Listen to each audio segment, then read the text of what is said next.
اس سے بچنے کے لیے مثلاً ہسپتالوں میں نہ جائے، جہاں پیسہ خرچ کرنے پہلے ایک اصولی نہیں پہلے دیکھے نہ جا کے جی جو بیمار ہے جی کس کس اذیت میں ہے، اللہ اکبر، تو بیمار بھی ہو سکتا ہے نا بندہ۔ بالکل ہو سکتا ہے، اور اسلام نے ہمیں بتایا ہے کہ حرص ایک ہی صورت میں ختم ہو سکتی ہے کہ اپنے دل کو لالچ سے باہر نکال۔ واہ، اللہ تعالیٰ فرماتا ہے وَمَن یُوقَ شُحَّ نَفْسِهِ، جس کا نفس لالچ سے باہر آ گیا نا پھر وہ اپنے مال کو جیب میں نہیں رکھتا، ٹھیک، لوگوں میں تقسیم کرتا ہے۔ ٹھیک۔ حضور صلی اللہ علیہ وسلم نے پریکٹیکل کر کے دکھایا، نماز پڑھانے کے بعد اٹھ کے چلے گئے، صحابہ نے عرض کی حضور کدھر گئے تھے؟ فرمایا میرے پاس سونے کا ایک ٹکڑا تھا، میں چاہتا تھا کہ رات ہونے سے پہلے تقسیم کر، وہ خیال آ گیا نماز نماز میں، اور اس کو تقسیم کر کے پھر واپس آئے۔ واپس آئے۔ دولت کو یہ سمجھنا کہ یہ مجھے لمبی زندگی دے گی، یہ ٹھیک نہیں ہے۔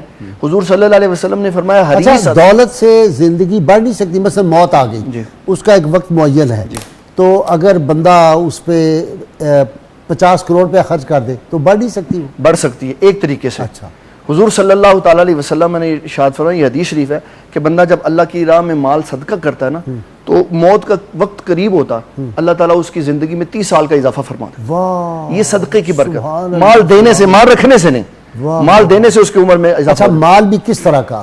مال پاک طیب اور حلال ہو، اچھا، اور یہ جو جمع مال ہے اس میں ممانت اس شے کی ہے جو مال اچھا میں اگر زکات نہیں۔ مہنگائی کر کے یا بلیک میلنگ کر کے یا رشوت کے پیسے کسی بڑے طریقے سے تھرو چیک لے لیے جائے، پیسے کے تھرو نہیں، تو پھر وہ تحفہ لے مال لیا جائے، جائز ہو جائے گا؟